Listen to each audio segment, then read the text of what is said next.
Good afternoon, ladies and gentlemen, boys and girls, and welcome to WOTC's holiday broadcast, coming to you live from the stage of the beautiful Brooks Theater in Oceanside, California. Today we proudly present the Charles Dickens classic A Christmas Carol, starring in alphabetical order Tom Brault, Adam Daniel, Ray Henderson, Edward Howell, Renetta Lloyd, Cris O'Brien, Catalina, Zelles, and yours truly, Alex Tanner. Tonight's program is brought to you with limited interruption by the good people of Oceanside Theater Company, OTC, a beacon for the arts in North County. And now, we invite you to journey back with us to London, England in the year 1843, and your narrator, Mr. Cris O'Brien.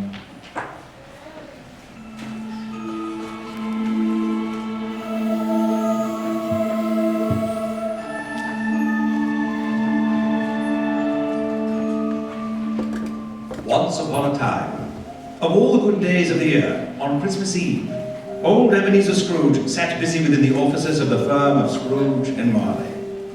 Jacob Marley had been dead 7 years this very night. But Scrooge had never painted out old Marley's name. There it stood, years afterwards, above the counting house door, Scrooge and Marley. Oh, but he was a tight-fisted hand at the grindstone, Scrooge. A squeezing, wrenching, grasping, scraping, clutching, covetous old sinner, hard and sharp as flint, secret and self-contained, and solitary as an oyster. External heat and cold had little influence on Scrooge. No wind that blew was bitterer than he, no falling snow was more intent upon its purpose. Foul weather didn't know where to have him. On this Christmas Eve it was cold, bleak, biting weather. Scrooge could hear people outside, wheezing up and down, beating their hands up on their breasts, and stamping their feet upon the pavement stones to warm them. The city clocks had only just struck 3, but it was quite dark already, and candles were flaring in the windows of the neighbouring offices, while fog came pouring in at every chink and keyhole. The door of Scrooge's office was open, that he might keep his eye upon his clerk, one Bob Cratchit, who, in a dismal little cell beyond, was copying letters. Scrooge had a small fire to keep him warm, but Cratchit's fire was so very much smaller that it looked like one coal.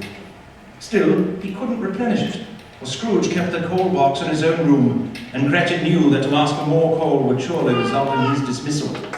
And so, Bob Cratchit stayed hunched over his desk and tried to warm himself at the candle, in an effort which, not being a man of strong imagination, he failed.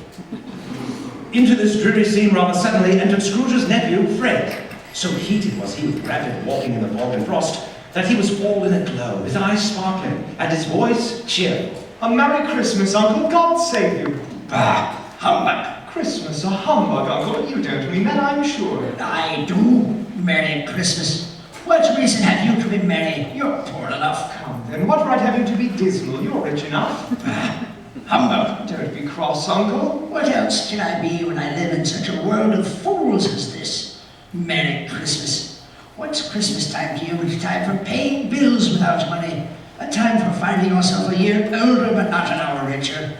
If I put to work my will, every idiot who goes about with Merry Christmas on his lips should be boiled with his own pudding and buried with a stake of holly through his heart. Uncle. Nephew, keep Christmas in your own way and let me keep it in mine. Keep it, but you don't keep it. Let me leave it alone then. Much good may it do you. Much good it has ever done you. There are many things from which I might have derived good by which I have never profited, I dare say, Christmas among the rest. But I am sure I have always thought of Christmas a kind, forgiving, charitable, pleasant time. The only time I know of in the long calendar of the year when men and women seem to open their shut up hearts freely, and to think of people below them as if they really were fellow passengers in life. And therefore, Uncle, though it has never put a scrap of gold or silver in my pocket, I believe that it has done me good, and will do me good, and I say God bless it. Hear, hear. Let me hear another sound from you, Bob Cratchit. You keep your Christmas by losing your situation. Now, don't be angry, Uncle. Come, dine with us tomorrow. Bah. But why not? Why did you get married? Because I fell in love. Because you fell in love? Good afternoon. Nay, Uncle, you never came to see me before that happened. Why give it as a reason for not coming now? Good afternoon. I want nothing from you. I ask nothing of you. Why cannot we be friends? Good afternoon. I'm sorry, with all my heart, to find you so resolute. We've never had any quarrel to which I've been a party. I shall keep my Christmas humour to the last, and so a Merry Christmas, Uncle. Good afternoon. And a Happy New Year. Good afternoon. And a Merry Christmas to you, Mr. Cratchit. Merry Christmas, sir. Bob Cratchit, in letting Scrooge's nephew out, had let another gentleman in. He was a portly gentleman, pleasant to behold, who now stood with his hat off in Scrooge's office. Have I the pleasure of addressing Mr. Scrooge and Mr. Marley? Mr. Marley died 7 years ago, this very night. Oh, I see. Mr. Scrooge, at this festive season of the year, it is more than usually desirable that we should make some slight provision for the poor and destitute who suffer greatly at the present time. Many thousands are in want of common necessaries. Hundreds of thousands are in want of common comforts. Are there no prisons? Plenty of prisons. And the union workhouses, are they still in operation? They are. Still, I wish I could say they were not. I was afraid from what you said that something had occurred to stop them in their useful course. I'm very glad to hear it. Under the impression that they scarcely furnish Christian cheer of mind or body to the multitude, a few of us are endeavoring to raise a fund to buy the poor some meat and drink and means of warmth. We choose this time because it is a time of all others when want is keenly felt and abundance rejoices. What shall I put you down for? Nothing. You wish to be anonymous? I wish to be left alone.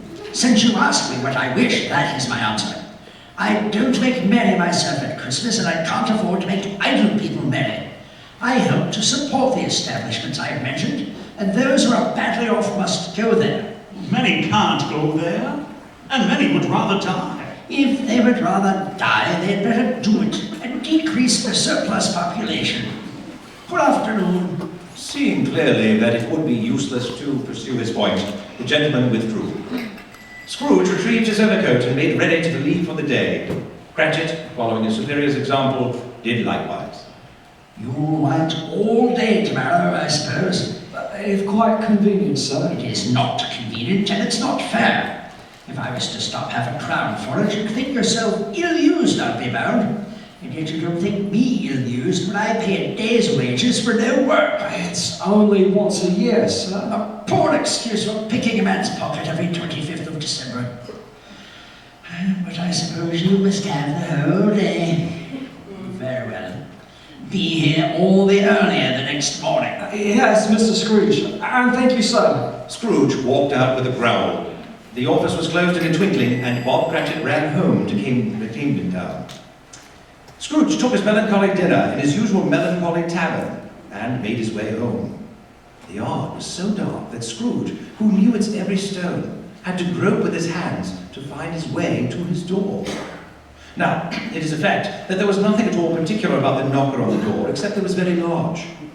Let it also be borne in mind that Scrooge had not bestowed one thought on Marley since his last mention of his 7 years dead partner that afternoon.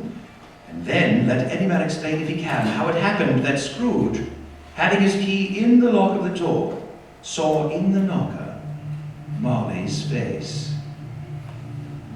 It was not in impenetrable shadow, as were the other objects in the yard.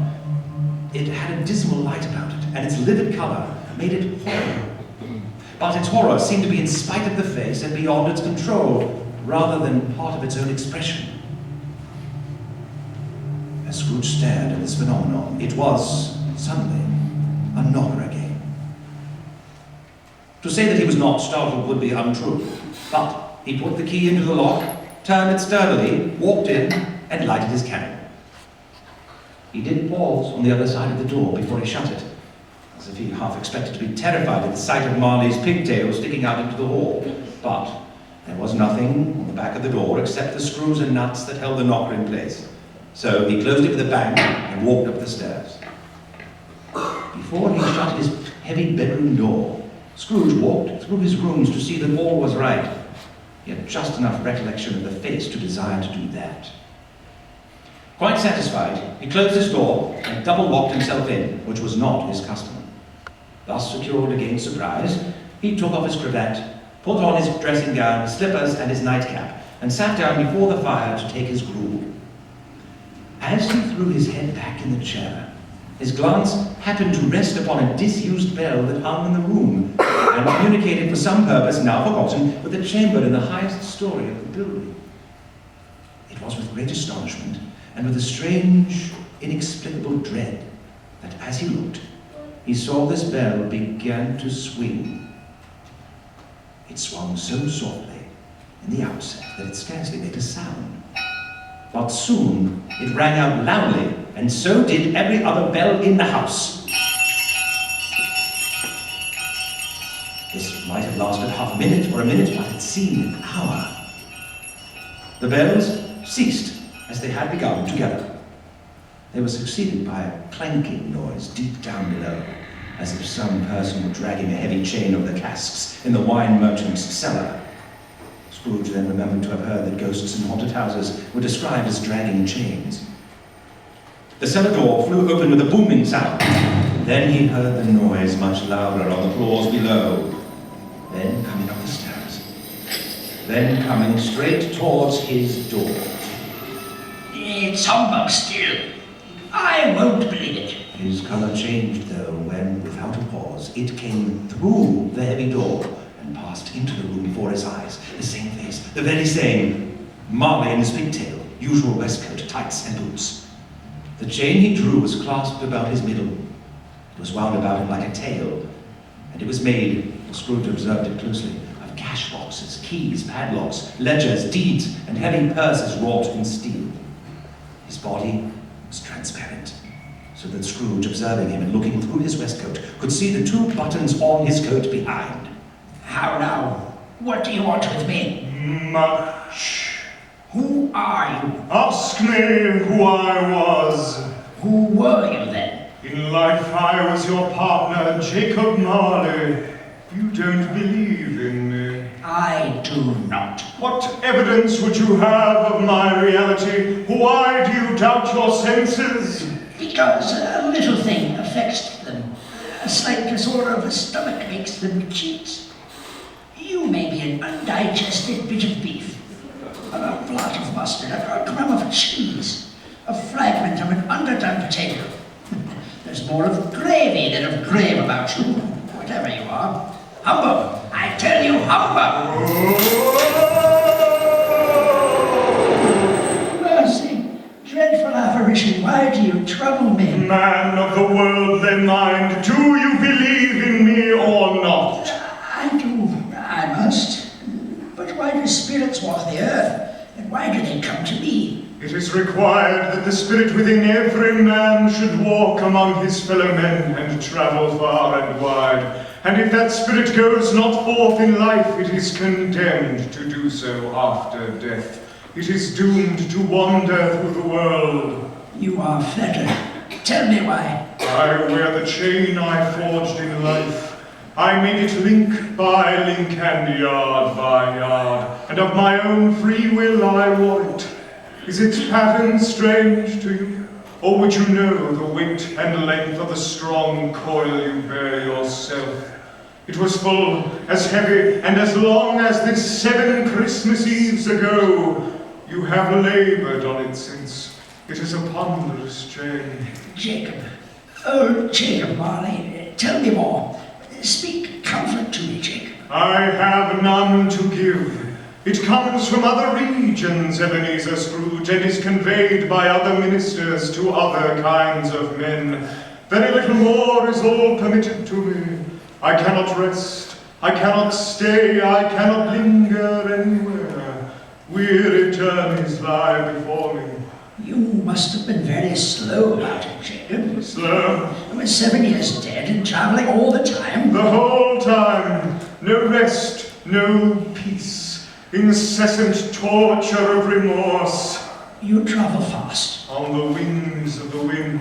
You might have got over a great quantity of ground in 7 years. Oh, captive, bound, and double iron, not to know that no space of regret can make amends for one's life's opportunity misused, yet such was I, oh, such was I. But you were always a good man of business, Jacob. Business. Mankind was my business. The common welfare was my business. Charity, mercy, forbearance, and benevolence were all my business. Hear me, my time is nearly gone. I will, but don't be hard on me, Jacob, pray. I am here tonight to warn you that you have yet a chance and hope of escaping my fate. A chance and hope of my procuring, Ebenezer. You were always a good friend to me. You will be haunted this night by 3 spirits. I think I'd rather not. Without their visits, you cannot hope to shun the path I tread. Expect the burst when the bell tolls 1. Couldn't I take them all at once and have it over, Jacob? Expect the second when the clock strikes 2, the third at the stroke of 3. Look to see me no more, and look that for your own sake you remember what has passed between us. And at these words, the apparition walked backward from him, and at every step it took, the window raised itself a little so that when the spectre reached it, it was wide open. It beckoned Scrooge to approach, and when they were within 2 paces of each other, Marley's ghost held up its hand, warning him to come no nearer. Scrooge stopped, and after a moment became sensible of confused noises in the air, incoherent sounds of lamentation and regret, wailings inexpressibly sorrowful and self-accusatory. Marley, after listening for a moment, joined in the mournful dirge and floated out upon the bleak, dark night. Scrooge closed the window and examined the door by which the ghost had entered. It was double-locked, as he had locked it with his own hands, and the bolts were undisturbed. Being from the emotion he had undergone, or the fatigues of the day, or his glimpse of the invisible world, or the lateness of the hour, he went straight to bed, without undressing, and fell asleep upon the instant. When Scrooge awoke, it was so dark that looking out of bed, he could scarcely distinguish the transparent window from the opaque walls of his chamber. He was endeavouring to pierce the darkness with his ferret eyes when the chimes of the neighbouring church struck. So, he listened for the hour. To his great astonishment, the heavy bell went on from 6 to 7, and from 7 to 8, and 8 to 9, and 9 to 10, 10 to 11, and regularly up to 12. And then stopped. 12? It was past 2 when I went to bed. Why, it isn't possible I can have slept through a whole day and fallen into another night. Marley's ghost bothered him exceedingly. Every time he resolved within himself that it was all a dream, his mind flew back again and presented the same problem to be worked all through. Was it a dream or not? Scrooge lay in this state until the chime had gone 3/4 more, when he remembered on a sudden that the ghost had warned him of a visitation when the bell tolled 1. He resolved to lie awake until the hour was past. 1/4 past. 1/2 past. 1/4 to it. The hour itself, and nothing else. He spoke before the hour bell sounded, which it now did with a dull, deep, hollow, melancholy 1. Light flashed upon the room upon the instant, and the curtains of his bed were drawn aside, and Scrooge found himself face to face with the unearthly visitor who drew them.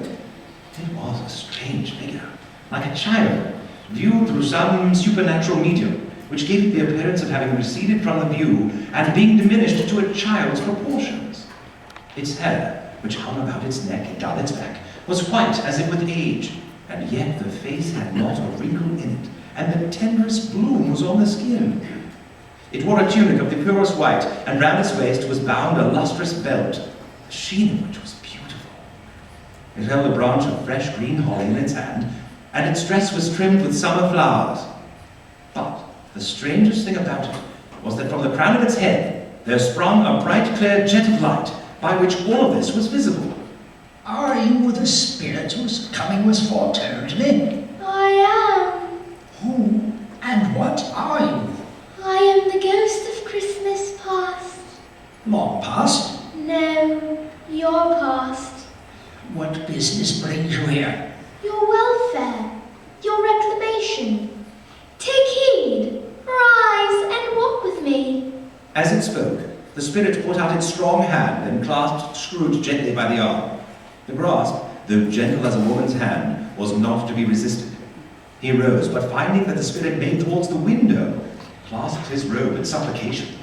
I am a mortal and liable to fall. Bear but a touch of my hand, and you shall be upheld. As the words were spoken, they passed through the wall and stood upon an open country road, with fields on either hand. The city had entirely vanished. Not a vestige of it was to be seen.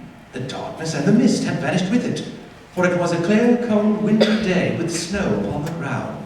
Good heaven, I was born in this place. I was a boy here.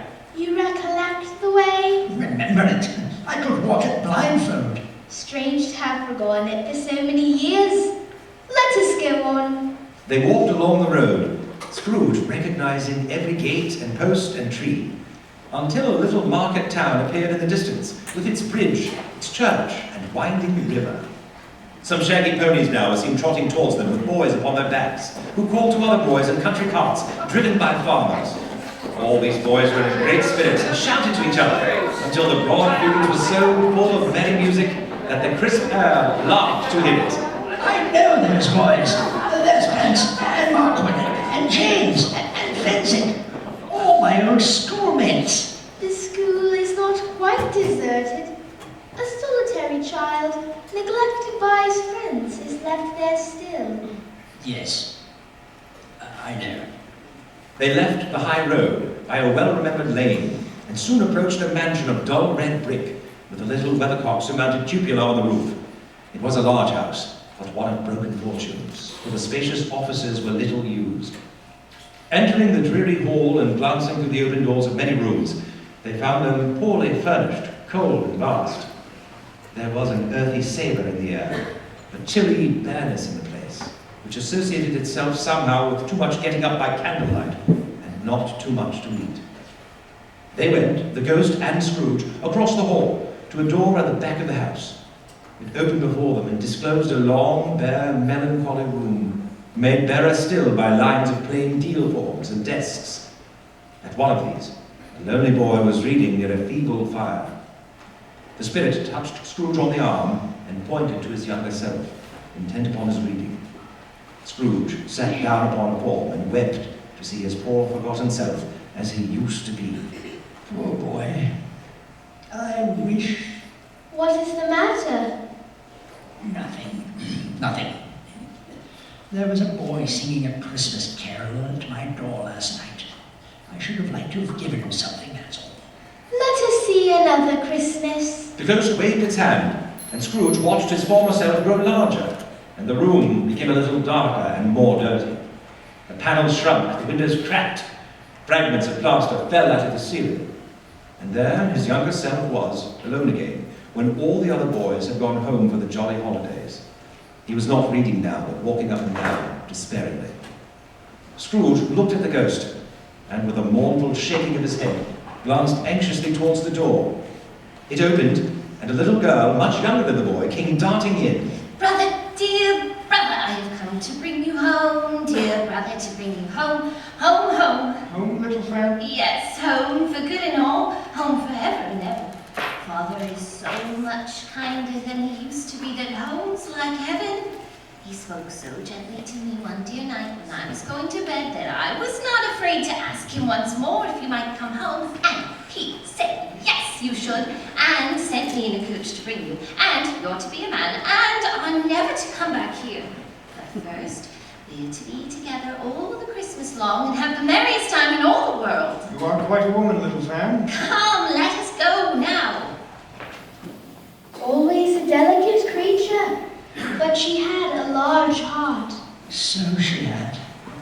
You're right, I will not gainsay it, spirit. God forbid. She died a woman, and had, I think, children. One child. True, your nephew, Fred. Yes. The ghost waved its hand, and although they had but that moment left the school behind them, they were now in the busy thoroughfares of a city. It was plain enough by the dressing of the shops that here, too, it was Christmas time again. But it was evening, and the streets were lighted up. The ghost stopped at a certain warehouse door. Do you know this place? Knew it. I was apprenticed here. They went in and beheld the sight of an old gentleman in a Welsh wig, sitting behind such a high desk that if he had been 2 inches taller, he would have knocked his head against the ceiling. Yo ho there! Ebenezer! Dick! Why, it's old Fezziwig. Oh, bless his heart. It's Fezziwig alive again. Scrooge's former self, now grown a young man, came briskly in, accompanied by his fellow apprentice. Dick Wilkins, to be sure. Bless me, yes, there he is. Yo ho, my boys! No more work tonight! Christmas Eve, Dick! Christmas, Ebenezer! Let's have the shutters up before a man can say Jack Robinson! Hilly-ho! The floor was swept and watered, the lamps were trimmed, fuel was heaped upon the fire, and the warehouse was as snug and warm and dry and bright a ballroom as you would desire to see upon a winter's night. Then in came Mrs. Fezziwig and the 3 Miss Fezziwigs, beaming in love. In came the 6 young followers whose hearts they broke. In came all the young men and women employed in the business. In came the baker, the housemaid, the cook, and the milkman. In came the boy who rode away and was suspected of not having bought enough from his master. In they all came, one after another. Some shyly, some boldly, some gracefully, some awkwardly, some pushing, some pulling. In they all came, anyhow and everyhow. There were dances, and there was cake, and there was a great cold roast and mince pies, plenty of beer, and more dances. During the whole of this time, Scrooge had acted like a man out of his wits. His heart and his soul were in the scene and with his former self. He corroborated everything, remembered everything, enjoyed everything, and underwent the strangest agitation. Only when the clock struck 11 did this domestic ball break up, and thus the cheerful voices died away. What is the matter? Nothing particular. Something, I think. No. I should like to be able to say a word or two to my clerk just now. That's all. My time grew short. Quick! With another wave of the ghost's hand, Scrooge again saw himself. He was older now, a man in the prime of life. His face had not the harsh and rigid lines of later years, but it had begun to wear the signs of care and avarice. He was not alone, but sat by the side of a fair young girl in whose eyes there were tears which sparkled in the light that shone out of the ghost of Christmas past. It matters very little. Another idol has displaced me, and if it can cheer and comfort you in time to come, as I would have tried to do, I have no just cause to grieve. What idol has displaced you? A golden one. This is the even-handed dealing of the world. There is nothing on which it is so hard as poverty, and there is nothing it professes to condemn with such severity as the pursuit of wealth. You fear the world too much. I have seen your nobler aspirations fall off one by one, until the master passion, wealth, engrosses you, have I not? Even if I have grown so much wiser, what then? I'm not changed towards you, am I? Our contract is an old one. It was made when we were both poor and content to be so. When it was made, you were another man. I was a boy. You were not what you are. But I am. That which promised happiness when we were one in heart is fraught with misery now that we are two.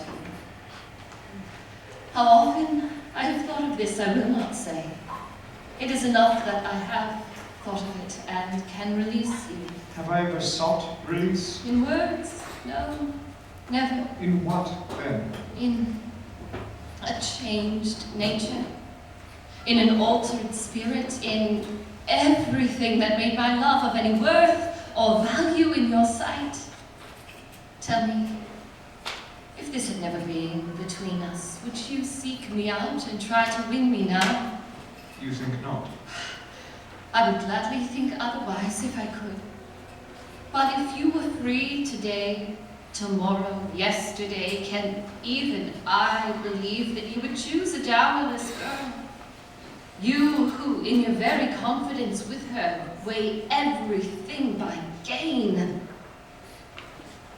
I release you with a full heart for the love of he who you once were. Bella. You may have pain in this for a very brief time, and you will dismiss the recollection of it quite gladly as an unprofitable dream. May you be happy, Ebenezer, in the life that you have chosen. Spirit, show me no more. Conduct me home. Why do you delight to torture me? I told you these were shadows of the things that have been. They are what they are, do not blame me. No more. I don't wish to see it. Remove me, for I cannot bear it. Take me back. Haunt me no longer. The ghost raised both arms, and its light began to burn high and bright, so bright that Scrooge threw his arms in front of his own eyes, but he could not hide the light. He was conscious of being exhausted and overcome by an irresistible drowsiness, and further, of being in his own bedroom. He had barely time to reel to bed before he sank into a heavy sleep. Awaking in the middle of a prodigiously tough snore, Scrooge had no occasion to be told that the bell was again near the stroke of 1. Now, being prepared for almost anything, he was not, by any means, prepared for nothing. And consequently, when the bell struck 1, and no shape appeared, he was taken with a violent fit of trembling. 5 minutes. 10 minutes. A quarter of an hour went by, yet nothing came. At last, however, a strange voice called him by his name from the other side of his bedroom door. Ebenezer Scrooge! Scrooge approached the door and, hand trembling, turned the knob and entered. It was his own sitting room, there was no doubt about that, but it had undergone a surprising transformation.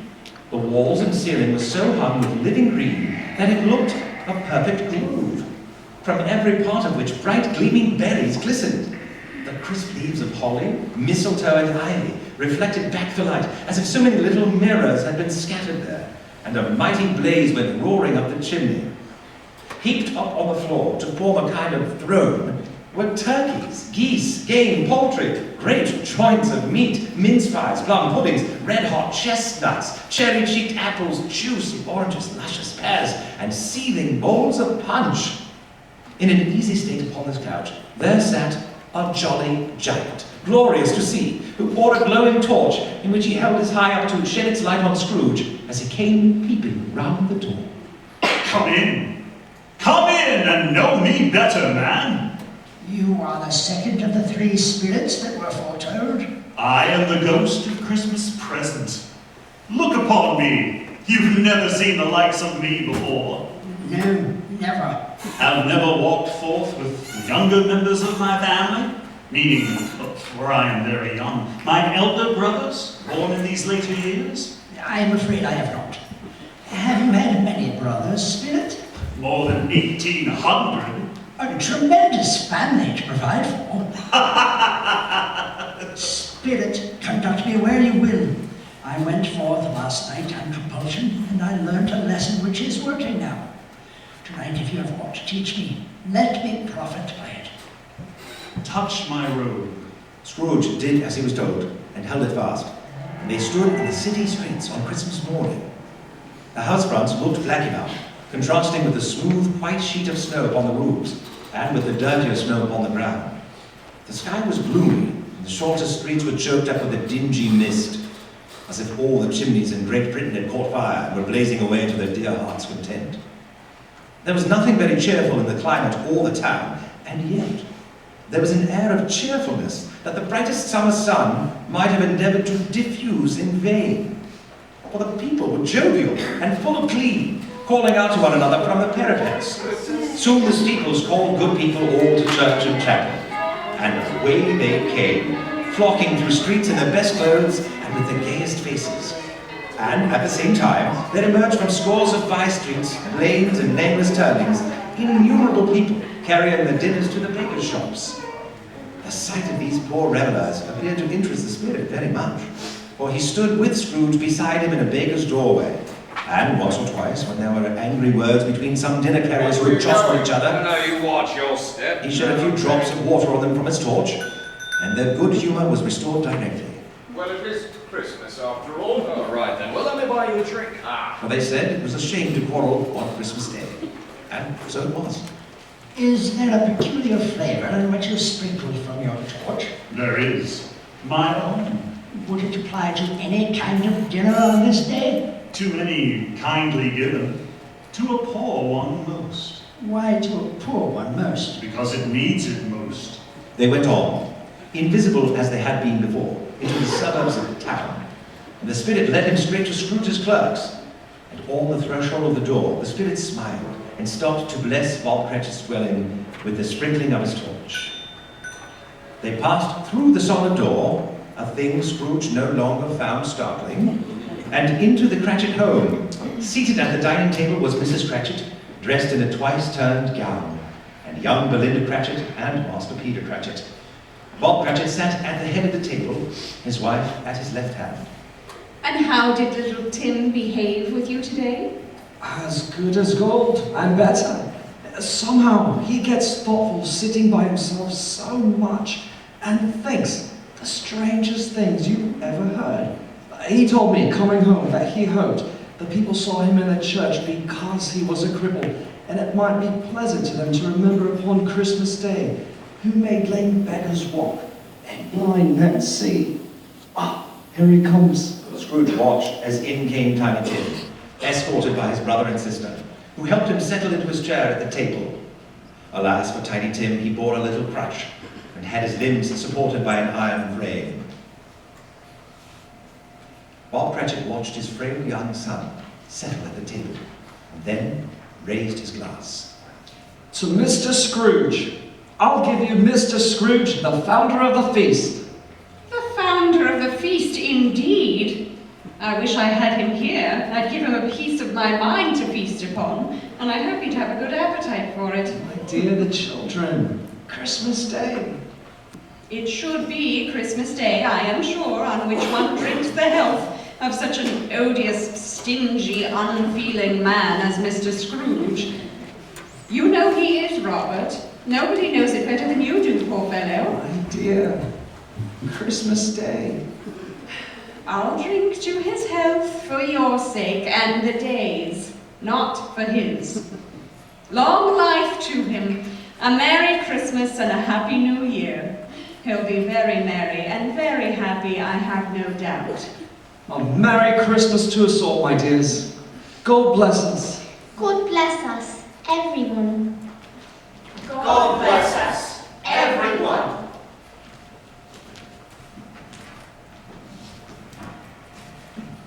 Spirit, the boy, tell me if Tiny Tim will live. I see a vacant seat in the poor chimney corner, and a crutch without an owner, carefully preserved. If these shadows remain unaltered by the future, the child will die. Oh, Spirit, say he will be spared. If these shadows remain unaltered by the future, none other of my race will find him here. But what of it? If he be like to die, he'd better do it and decrease the surplus population. Spirit, I grieve. You wound me with my own words. Will you decide what men shall live, what men shall die? It may be that in the sight of heaven, you are more worthless and less fit to live than millions like this poor man's child. Come, it is time. Touch my robe. Scrooge did as he was told, and the Cratchit home dissolved away to mist. And in that mist, Scrooge heard hearty laughter. A laugh he recognized as his own nephew Fred. The mist gradually took shape, and he found himself in a bright, gleaming room, with the spirit standing smiling by his side. There might have been 20 people there, young and old, sitting or standing about, wholly engaged by Scrooge's nephew. He said that Christmas was a humbug, as I did. He believed it too. Oh, more shame for him, Fred. Oh, he's a comical old fellow, that's the truth, and not so pleasant as he might be. However, his offences carry their own punishment, and I have nothing to say against him. I'm sure he is very rich, Fred. At least you always tell me so. Oh, what of that, my dear? His wealth is of no use to him. He doesn't do any good with it. He doesn't make himself comfortable with it. He hasn't the satisfaction of thinking that he's ever going to benefit us with it. I have no patience with him. Oh, I have. I'm sorry for him. I couldn't be angry with him if I tried. Who suffers by his ill whims? Himself. Always. Here he takes it into his head to dislike us, and he won't come and dine with us. What's the consequence? He doesn't lose much of a dinner. Indeed, I think he loses a very good dinner. I meant only that the consequence of his taking a dislike to us and not letting marry with us is that he loses some pleasant moments which could do him no harm. I mean to give him the same chance every year whether he likes it or not, for I pity him. He may rail at Christmas till he dies, but if he finds me going there in good temper year after year and saying, "Uncle Scrooge, how are you?" well, if it only puts him in the vein to leave his poor clerk £50, that's something. I suppose. He has given us plenty of merriment, I am sure, and it would be ungrateful not to drink his health. And I say a Merry Christmas and a Happy New Year to the old man. He wouldn't take it from me, but he may have it nevertheless. To Uncle Scrooge! To Uncle Scrooge. Scrooge had imperceptibly become so gay and light of heart that he would have pledged the unconscious company in and thanked them in an inaudible speech, if the ghost had given him time. But the whole scene passed off in the last words spoken by his nephew, and he and the spirit were again upon their travels. Much they saw, and far they went, and many homes they visited, but always with a happy end. The spirit stood beside sick beds, and they were cheerful. On foreign lands, and they were close at home. By struggling men, and they were patient in their greater home. By poverty, and it was rich. In hospital and jail, in misery's every refuge, he left his blessing. It was a long night, if it were only a night, but Scrooge had his doubts of this, because the Christmas holidays appeared to be condensed into the space of time they passed together. It was strange, too, that while Scrooge remained unaltered in his outward form, the ghost grew older, clearly older. Scrooge had observed this change, but never spoke of it, until they left a children's 12th night party, when, looking at the spirit as they stood together in an open place, he noticed that its hair was grey. Are spirits' lives so short? My life upon this globe is very brief. It ends tonight. Tonight? Tonight at midnight. The time is drawing near. Forgive me if I'm not justified in what I ask, but I see something strange and not belonging to yourself, protruding from your skirts. Is it a foot or a claw? It might be a claw for the flesh there is upon it. Look here. Look here. Look! From the foldings of its robe, the spirit brought two children, wretched, abject, fragile, hideous, and miserable, who knelt down at its feet and clung upon the outside of its garment. They were a boy and a girl, yellow, meagre, ragged, scowling, but prostrate too in their humility. Where graceful youth should have filled their features out and touched them with its freshest tints, a stale and shriveled hand, like that of age, had pinched and twisted them and pulled them into shreds. Where angels might have sat enthroned, devils lurked and glared, menacing. No change, no degradation, no perversion of humanity in any grade, through all the mysteries of wonderful creation, as monsters half so horrible and dread. Scrooge started back, appalled. Spirit, are they yours? They are man's, and they cling to me. This boy is ignorance. This girl is want. Beware them both, and all of their degree, but most of all beware this boy. For on his brow I see that written which is doom, unless the writing be erased. Have they no refuge or resource? Are there no prisons? Are there no workhouses? Oh, Spirit, once again you use my words against me.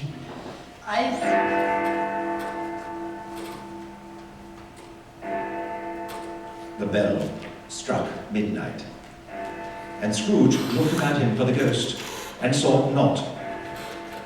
As the last stroke ceased to vibrate, he remembered the prediction of old Jacob Marley, and lifting up his eyes, beheld a solemn phantom, draped and hooded, coming like a mist along the ground towards him. The phantom slowly, gravely, silently approached. When it came near him, Scrooge bent down upon his knee, for in the very air through which the spirit moved, it seemed to scatter gloom and mystery. It was shrouded in a deep black garment which concealed its head, its face, its form, and left nothing of it visible save one outstretched hand. But for this, it would have been difficult to detach its figure from the night and separate it from the darkness by which it was surrounded. He felt that it was tall and stately when it came beside him, and that its mysterious presence filled him with solemn dread. He knew no more, for the spirit neither spoke nor moved. I am in the presence of the ghost of Christmas yet to come. The spirit answered not, but pointed on with its hand. You are about to show me shadows of the things that have not happened, but will happen in the time before us. Is that so, spirit? The upper portion of the garment was contracted for an instant in its folds, as if the spirit had inclined its head. Although well used to ghostly company by this time, Scrooge feared that the silent shape so much that his legs trembled beneath him, and he found that he could hardly stand when he prepared to follow it. The spirit paused a moment, as observing his condition, giving him time to recover, but Scrooge was all the worse for this. It thrilled him with a vague, uncertain horror to know that behind the dusky shroud there were ghostly eyes intently fixed upon him, while he, though he stretched his own to the utmost, could see nothing but a spectral hand and one great heap of black. Ghost of the future, I fear you more than any spectre I have seen. But as I know your purpose is to do me good, and as I hope to live to be another man from what I was, I am prepared to bear your company and do it with a thankful heart. Will you not speak to me? For the spirit gave him no reply. The hand was pointed straight before them. Lead on. The night is waning fast, and it is precious time to me, I know. Lead on, spirit. The phantom moved away as it had come towards him. Scrooge followed in the shadow of its dress, which bore him up and carried him along. They scarcely seemed to enter the city. Rather, the city seemed to spring up about them and encompass them of its own act. There they were, in the heart of it, amongst the merchants who hurried up and down and chinked the money in their pockets and conversed in groups and trifled thoughtfully with their great gold sails and so forth, as Scrooge had seen them often. The spirit stopped beside one little knot of businessmen. Observing that the hand was pointed to them, Scrooge advanced to listen to their talk. No, I don't know much about it either way. I only know he's dead. When did he die? Last night, I believe. Why, what was the matter with him? I thought he'd never die. God knows. What has he done with his money? I haven't heard. Left it to his company, perhaps. He hasn't left it to me, that's all I know. Well, it's likely to be a very cheap funeral, for upon my life I don't know of anybody to go to it. Suppose we make up a party and volunteer. I don't mind going if a lunch is provided, but I must be fair if I make one. Well, I am the most disinterested among you, but I'll offer to go if anybody else will. When I come to think of it, I'm not at all sure that I wasn't his most particular friend, for he used to stop and speak whenever we met. Well, old Scratch has got his own at last. Well, cold, isn't it? Seasonable for Christmas time. Well, good morning. Good day to you. That was the meeting, the conversation, and their parting. Scrooge was at first inclined to be surprised that the spirit should attach importance to a conversation apparently so trivial. But, feeling assured that they must have some hidden purpose, he set himself to consider what it was likely to be. They could scarcely have had any bearing on the death of Jacob, his old partner, if that was past and this ghost's province was the future. Nor could he think of anyone immediately connected with himself to whom he had gone. They left the busy scene and went into an obscure part of town, where Scrooge had never penetrated before, although he recognized its situation and bad repute. The ways were foul and narrow, the shops and houses wretched, the people drunken, slipshod, ugly. The whole quarter reeked with crime. filth, misery. For in this den of infamous resort, there was a shop where iron, old rags, bottles, and bones were bought. Upon the floor within were piled up heaps of rusty keys, nails, chains, hinges, and refuse iron of all kinds. Scrooge and the Phantom arrived at this place to find two women sitting over a pair of heavy bundles on the ground in the dull light of an oil lamp held aloft by one of the women. What odds, Mrs. Dilver? Every person has a right to take care of themselves. He always did. That's true indeed. No man more so. Why then, don't stand staring as if you was afraid, woman. Who's the wiser? We're not going to pick holes in each other's coats, I suppose. No, indeed. We should hope not. Very well then, that's enough. Who's the worse for the loss of a few things like these? Not a dead man, I suppose. No, indeed. Oh, if he had wanted to keep him after he was dead, the wicked old screw, why wasn't he natural in his lifetime? If he had been, he'd have had somebody to look after him when he was struck with death, instead of lying, gasping out his last, alone there by himself. It's the truest word that ever was spoke. It's a judgment on him. Oh, I wish it had been a little heavier judgment, and it should have been, you may depend on it, if I could have laid my hands on anything else. We knew pretty well that we were helping ourselves before we met here. It's no sin. True enough. Let's have at it. The women opened their bundles and began sorting through the plunder. It was not extensive. A seal or two, a pencil case, a pair of sleeve buttons, sheets and towels, a little wearing apparel, 2 silver teaspoons, a pair of sugar tongs, a few boots. What are those? Bed curtains. You don't mean to say you took them down, rings and all, with him lying there? Yes, I do. And why not? You were born to make your fortune, and you'll certainly do it. No, I certainly shan't hold my hand for the sake of such a man as he was, I promise you. Don't drop oil on the blankets now. His blankets? Whose else's do you think? He isn't likely to take cold without them, I dare say. I hope he didn't die of anything catching, eh? Don't be afraid of that. I ain't so fond of his company that I'd loiter about him for such things if he did. Look at that shirt. You won't find a hole in it, nor a threadbare place. It's the best he had, and a fine one too. I'd have wasted it if it hadn't been for me. What do you call wasting of it? Putting it on him to be buried in, to be sure. Somebody was fool enough to do it, but I took it off again. He can't look uglier than he did that one. Oh, this is the end of it, you see. He frightened everyone away from him while he was alive, to profit us when he was dead.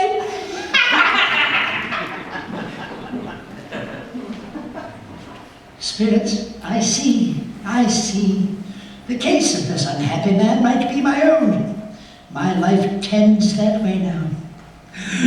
Scrooge recoiled in terror, for the scene had changed. In front of him now was a bed, a bare, uncurtained bed, on which, beneath a ragged sheet, there lay a something covered up which, though it was silent, announced itself in awful language. Merciful heaven, what is this? The room was very dark, too dark to be observed with any accuracy, though a pale light, rising in the outer air, fell straight upon the bed. And on it, plundered and bereft, unwatched, unwept, uncared for, was the body of this man, which lay in the dark, empty house, with not a man, a woman, or a child to say that he was kind to me in this or that, and for the memory of one kind word I will be kind to him. A cat was tearing at the door, and there was the sound of gnawing rats beneath the hearthstone. What they wanted in this room of death, and why they were so restless and disturbed, Scrooge did not dare to think. He glanced towards the Phantom. Its steady hand was pointed to the head. The cover was so carelessly adjusted that the slightest raising of it, the motion of a finger upon Scrooge's part, would have disclosed the face. He thought of it, felt how easy it would be to do, and longed to do it, but had no more power to withdraw the veil than to dismiss the spectre at his side. Spirit, this is a fearful place. In leaving it, I shall not leave its lesson, trust me. Let us go. The ghost pointed with an unmoved finger to the head. I understand you, Spirit, and I would do it if I could. But I have not the power, Spirit. I have not the power. Pray, if there is any person in the town who feels emotion caused by this man's death, show that person to me, Spirit. I beseech you. The phantom spread its dark robe before him for a moment like a wing, and withdrawing it, revealed a room by daylight where a mother and her children were. She was expecting someone, and with anxious eagerness, for she walked up and down the room, started at every sound, looked out from the window, and glanced at the clock. At length, the long-expected knock was heard. She hurried to the door and met her husband, a man whose face was careworn and depressed, though he was young. Is it good or bad? Bad. We are quite ruined. No, there is hope yet, Caroline. If he relents, there is. Nothing is past hope if such a miracle has happened. He is past relenting. He is dead. Oh, I am thankful in my soul to hear it. Caroline! Lord, forgive me for saying it, but I am. What the woman whom I told you of last night said to me when I tried to see him and obtain a week's delay, and what I thought was a mere excuse to avoid me turns out to have been quite true. He was not only very ill, but dying. To whom will our debt be transferred? I don't know, but before that time we shall be ready with the money. And even if we are not, it would be bad fortune indeed to find so merciless a creditor and his successor. You may sleep tonight with light hearts, Caroline. Oh, Henry, praise be. Spirit, is this the only emotion caused by this man's death that you can show me? Pleasure? Please, let me see some tenderness connected with the death, or that dark chamber, Spirit, which we left just now, will be forever present to me. The ghost conducted him through several streets familiar to his feet, and as they went along, Scrooge looked here and there to find himself, but nowhere was he to be seen. They entered poor Bob Cratchit's house, the dwelling he had visited before, and found the mother and the children seated round the fire. All was quiet, very quiet. The noisy little Cratchits were as still as statues, and sat looking up at the mother, who had a book before her. And he took a child and set him in the midst of them. I'm sorry, my eyes hurt in the candlelight, and I wouldn't want to show weak eyes to your father when he comes home. It must be near his time. Past it rather. But I think he has walked a little slower than he used to these few last evenings. I have known him to walk with Tiny Tim upon his shoulder very fast indeed. But he was very light to carry, and his father loved him so that it was no trouble. No trouble. And there is your father at the door. Bob Cratchit removed his overcoat and sat in his chair, facing the fire. Then 2 young Cratchits got upon his knees and laid each child a little cheek against his face, as if they said, "Don't mind it, father. Don't be grieved." You went today then, Robert? Yes, my dear. I wish you could have gone. It would have done you good to see how green a place it is. But you'll see it at dinner. I promised him that I would walk there on a Sunday. I met Mr. Scrooge's nephew in the street today. He said I looked just a little down and inquired what had happened to distress me. On which, for he is the pleasantest spoken gentleman you have ever heard, I told him. He said, "I'm heartily sorry for Mr. Cratchit, and heartily sorry for your good wife." How we ever knew that, I don't know. Knew what, my dear? Why, that you were a good wife. Everybody knows that, Father. Very well observed, Martha. I hope they do. Heartily sorry, he said, for your good wife. He gave me his card and said, if I can be of any service to you in any way, that's where I live, pray, come to me. Now, it wasn't for the sake of anything he might be able to do for us, so much as for his kind way, that this was quite delightful. It seemed as if he had known our Tiny Tim and felt with us. I'm sure he is a good soul. You would be sure of it, my dear, if you saw and spoke to him. I'm sure we shall none of us forget poor Tiny Tim, or this first parting that there was among us. And I know that when we recollect how patient and how mild he was, although he was a little child, we shall not quarrel easily among ourselves and forget poor Tiny Tim to it. No, never. I'm happy, Father. I'm very happy.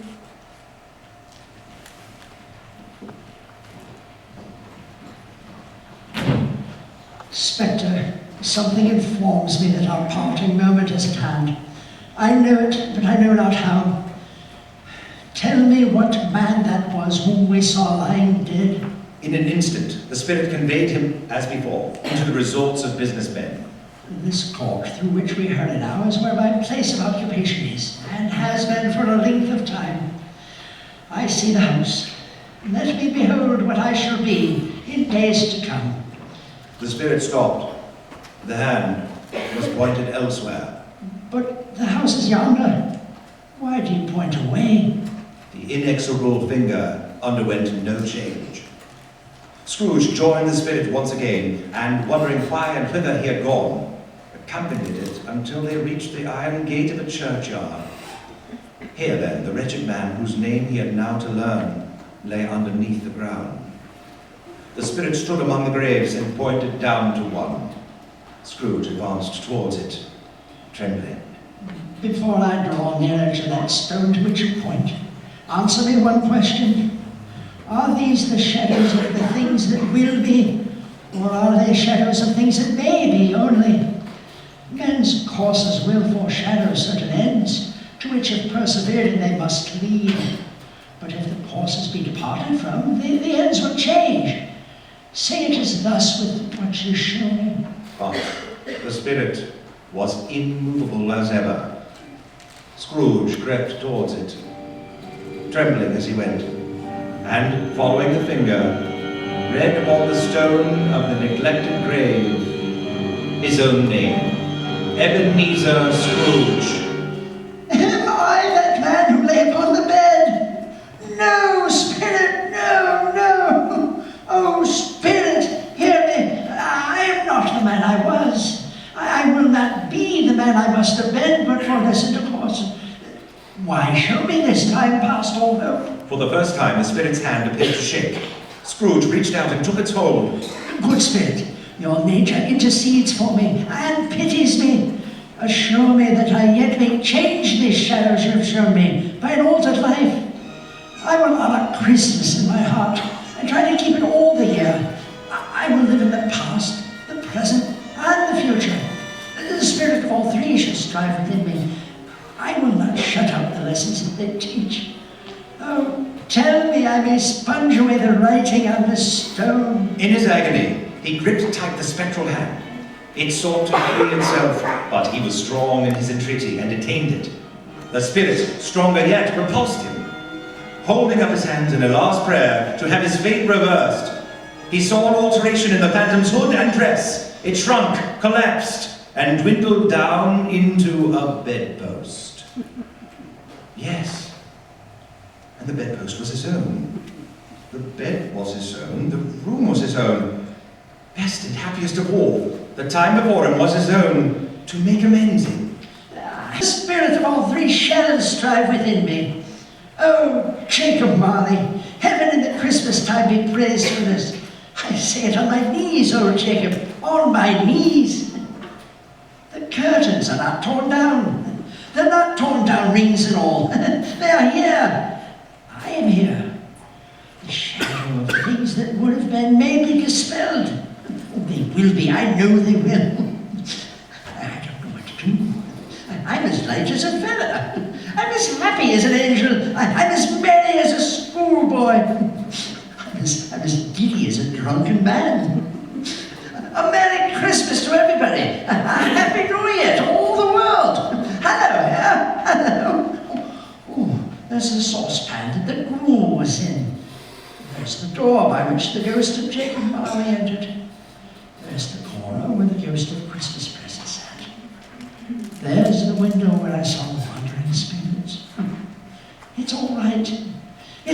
true. It all happened.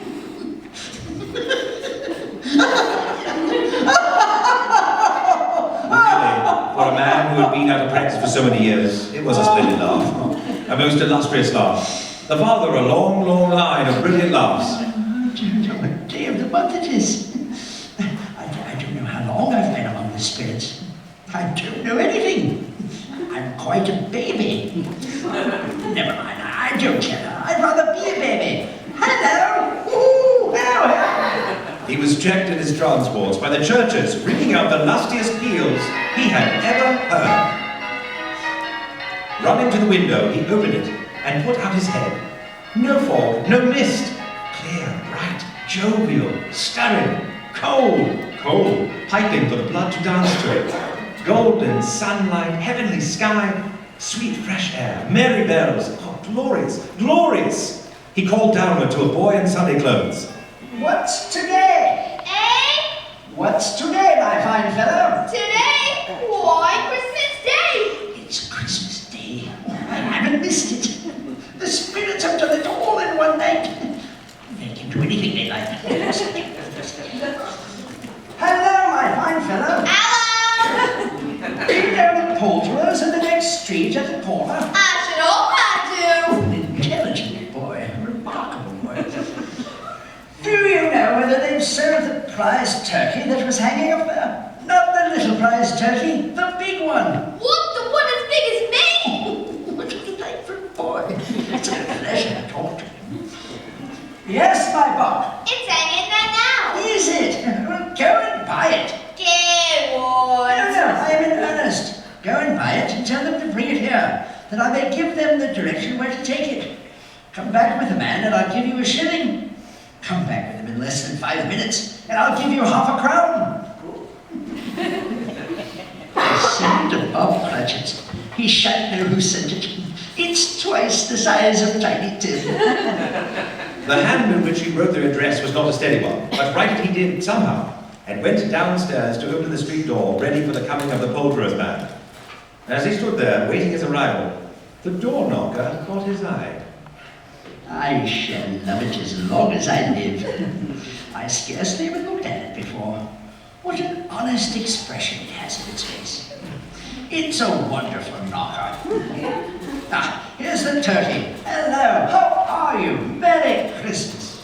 The chuckle with which he paid for the turkey, and the chuckle with which he paid for the cab, and the chuckle with which he recompensed the boy were only to be exceeded by the chuckle with which he sat down breathless in his chair again, and chuckled till he cried. Shaving was not an easy task, for his hand continued to shake very much. And shaving requires attention, even when you don't dance while you're at it. But if he had cut the end of his nose off, he would have put a piece of sticking plaster over it and been quite satisfied. He dressed himself all in his best, and at last got out into the streets. The people were by this time pouring forth, as he had seen them with the ghost of Christmas present. And walking with his hands behind him, Scrooge regarded everyone with a delighted smile. He looked so irresistibly pleasant, in a word, that 3 or 4 good-humoured fellows said, Good morning, sir. Merry Christmas to you. Happy holiday. and Scrooge responded in kind to each. Merry Christmas. Merry Christmas. Merry Christmas. He had not gone far when, coming on towards him, he beheld the portly gentleman who had walked into his counting house the day before, asking for aid for the poor. It sent a pang across his heart to think how this gentleman would look upon him when they met. But he knew what path lay straight before him, and he took it. My dear sir, how do you do? I hope you succeeded yesterday. It was very kind of you. A Merry Christmas to you, sir. Mr. Scrooge? Yes, that is my name, and I fear it may not be pleasant to you. Allow me to ask your pardon, and will you have the goodness to allow me to make amends? Here, take this. Lord bless me! My dear Mr. Scrooge, are you serious? If you please, a great many back payments are included, I assure you. My dear sir, I don't know what to say to such Don't munificence. say anything, please. Come and see me. Will you come and see me? I will. Thank you. I am much obliged to you. I thank you 50 times. Bless you. And you, sir. Merry Christmas. He went to church and walked about the streets, and watched the people hurrying to and fro, and patted children on the head, and questioned beggars, and looked down into the kitchens of houses, and up to the windows, and found that everything could yield him pleasure. In the afternoon, he turned his steps towards his nephew's house. He passed the door a dozen times before he had the courage to go up and knock. Fred? Why, bless my soul, who's that? It's I, your Uncle Scrooge. I have come to dinner. Will you let me in, Fred? Let him in. It's a mercy he didn't shake his arm off. He felt at home in 5 minutes. Nothing could be heartier. Dear heart alive, how his niece by marriage started. She looked just the same as she had when he visited with the spirit, and she welcomed him into their home for Christmas dinner. Wonderful party, wonderful games, wonderful unanimity, wonderful happiness. But he was early at the office next morning. If he could only be there first, he thought, and catch Bob Cratchit coming late. That was the thing he had set his heart upon. And he did it. The clock struck 9, no Bob. 1:15, no Bob. He was full 18 minutes and a half behind his time. Scrooge sat with his door wide open that he might see him come into the tank. Bob Cratchit's hat was off before he opened the door, and he was on a stool in a jiffy, driving away with his pen as if he were trying to overtake 9 o'clock. Hello? What do you mean by coming here at this time of day? I am very sorry, sir. I am behind my time. Yes, I think you are. Step this way, sir, if you please. It's only once a year, sir. It shall not be repeated. I was making rather merry yesterday, sir. Now, I'll tell you what, my friend.